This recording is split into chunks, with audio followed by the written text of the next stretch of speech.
Okay, hi everyone. Today we are going to talk about beyond anthropocentrism. We will talk about biocentrism, ecocentrism, and sentiocentrism. So, various ways in which humanity could go beyond anthropocentrism from both a philosophical and a concrete perspective. But first, I want to congratulate with you because I've read your last assignment, the discussion, and it was amazing to see, first of all, the level of engagement. Second of all, you made many interesting comments, many interesting considerations, and I'm glad of it. I'm super happy. I'm happy if you're learning because I'm not just here to do this job. You know, hoping to give you something something like a duty, but I'm hoping to engage you at a deeper level. It was a great satisfaction for me to see some contents being fully understood, and I love to see you elaborating on them. So I'm really proud of everything that we have achieved so far, and I think that all of you will succeed in this class. And so, with having said that, we can move on to another topic that, in the end of the day, will be extremely connected to what we have said so far. Because today you will see there will be a kind of recap of some considerations about utilitarianism, about deontology, about animal ethics, and also about anthropocentrism. But we will also add new layers of complexity because what we are doing is like building this kind of intricate puzzle, and so to do it, to have a better map, cognitive map of the philosophical and political aspects of our ecological crisis, we need to add layers of complexity step by step, and not just simply move from one topic to the other, and like we were closing a chapter. Now the chapter is always open, the discussion is always open. We need to make it more complex, but complex doesn't mean more complicated. We are not just making things more difficult, we are making things more clear, in a certain sense. Clear because we are improving our capacity to define and frame difficult questions. For example, how can we go beyond anthropocentrism? I read that some of you were justifying anthropocentrism, or were at least acknowledging the reason of anthropocentrism as something that we need to take into account as something that is part of what we are as humans, that it is rational to embrace human exceptionalism, because whether we are special, if we don't understand and we don't act coherently, we'll not be able to survive, we'll not be able to manage the world around us, etc. I do think that anthropocentrism is much more close to a bias, a cultural bias, rather than a default situation. We can say this simply by observing other animals' behavior, and we can say the same by observing other cultures, especially indigenous cultures, because from one side, it is true that we tend to put the interest of our species first, but most of the time we never put the interest of our species first. We put the one of our family, of ourselves, our tribe, our clan, our region, our nation, etc., our political category, our friends. So we tend to be extremely gregarious, but also extremely selective about our moral concern. So I think that anthropocentrism is a bias and a cultural one, and we can overcome it at least to a certain degree. So we don't have to be afraid of being somehow anthropocentric in some aspects of our life, because I think that ethics, when we think about ourselves and how we can behave in the world, we should not think so much about being hyper coherent and do everything perfectly, following a theory perfectly. As I said before, most of our actions belong to a kind of blurry zone, a kind of ambiguity area in which we cannot say clearly what we are doing, if what we are doing is always right or wrong. But most of the time we have to take decisions and that are not reducible to a already pre-made framework. So yes, we can do our utilitarian calculations, we can follow a golden rule, we can follow a Kantian approach to life, but yet at the end of the day, most of our decisions, it's about getting better every day. For example, we cannot stop killing other living beings, no matter how much we, at a theoretical level, we think we can and we should respect them. Still, we need them to survive. So what do? Because we cannot be perfect, we don't try to improve our behavior toward non-human beings or toward human beings. I think that perfection is not the goal. Also because perfection in Latin refers to something that is complete. In other words, that is no longer alive. Instead, till we are alive, our project, our existence is always a negotiation, a constant series of trade-offs. And I think that we must be aware of it. So let's not over focus on being hyper coherent. Let's not get over focus on following a golden rule or a theory in a way that is simply impossible. Because at the end of the day, and this is really important, I said it in previous lessons, we need to take into account that one thing is the lab experiment, a controlled experiment. It is our table of is our room as ethicists, where we can arrange all the pieces of the puzzle in a coherent way, and we must do so to achieve the best system, the best of the possible systems. Yet this doesn't mean that when it comes to real life we can follow everything perfectly, but this should not discourage us from change something. So we will recap a bit environmental ethics. The chapter that you are supposed to read is the chapter Anthropocentrism and its critics, and I think that is a really important one for your skills, your understanding. So please focus a lot on this lesson that you're listening today and on this chapter, and will be fundamental for the next assignment, the next discussion.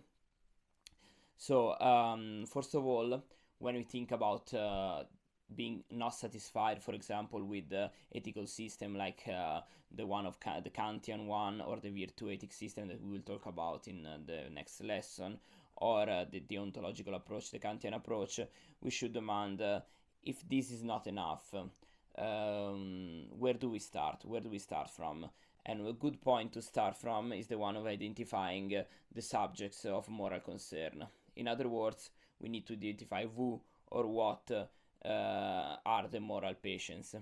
So the people, the non-human people, the non-human entities we should include in our moral circle, if we want to use this metaphor of inclusion. I understand that it's a kind of including is already an act of strength because we are the one including them, and this is already deeply anthropocentric. But for now, let's use it as a metaphor to be more clear. We have a circle of consideration. Now it's time to see who can fit inside this circle.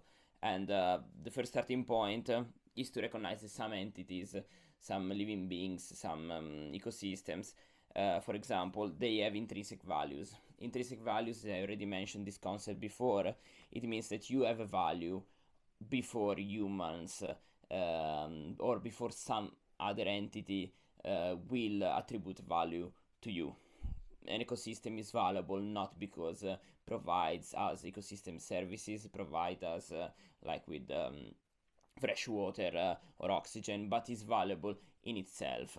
When something is valuable in itself, means that it has intrinsic values and not instrumental values. When you have extrinsic values or instrumental values, means that your values are totally dependent on something else or someone else.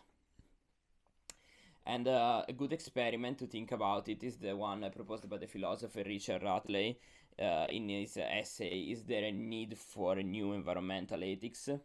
And he proposed the example of the last man, or we can call it the last human, and he suggested us to think about a world in which there is only one human subject alive, and he asked, do this person? I'm sorry. Does this person have the possibility of misbehaving or not if he or she is the only person alive?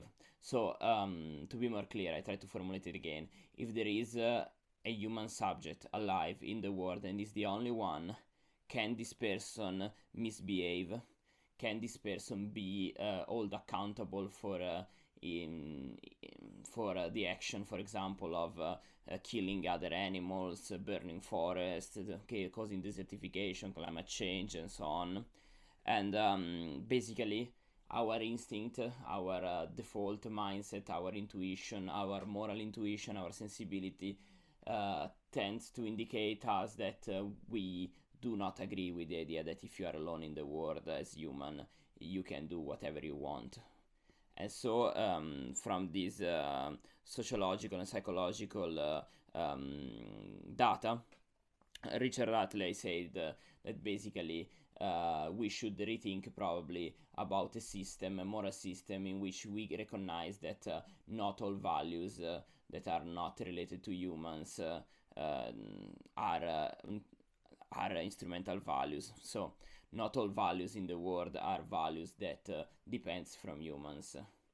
And this to me is a great starting point, because once we recognize that the intrinsic values are not just related to human people, then we can ask which kind of entities deserves or which kind of entities we must consider bringers of intrinsic values. And one starting point, we've seen it in the last class about critical animal studies and animal ethics, is to start to consider, to give a moral considerability to non-human animals. Why non-human animals? Because they are super close to us. We are animals, and this is a great starting point. They are not aliens, they are not very distant life forms, they are not holistic and complex systems like ecosystems, they are not the biosphere, they are not like more difficult entities to understand like species. They are like something very, very close to us. They are close to us genetically, if you think about chimps, or they are close to us in care and entanglement material relation, like for example dogs and other pets. And they are close to us in the sense that we exploit them so much that in a certain sense we can do an immediate difference at a political ethical level just by changing our daily habits. So this is a great point to start from. And basically the idea is that they are a good starting point if we want to consider which kind of entities we should have direct obligation towards. So not just humans but non-human animals. And I think that this is really important, especially if we think about what Anthony Weston wrote in The Incomplete Eco-Philosopher. You will find all this material inside the manual of From Theory to Practice Ethics. Why this is very important? Because sometimes we tend to think that theories will shape the way in which we behave, but sometimes we need to change the way in which we behave to understand the theory. And in the case of animals, it's very easy to argue for this very fact of changing habits in order to change our mindset.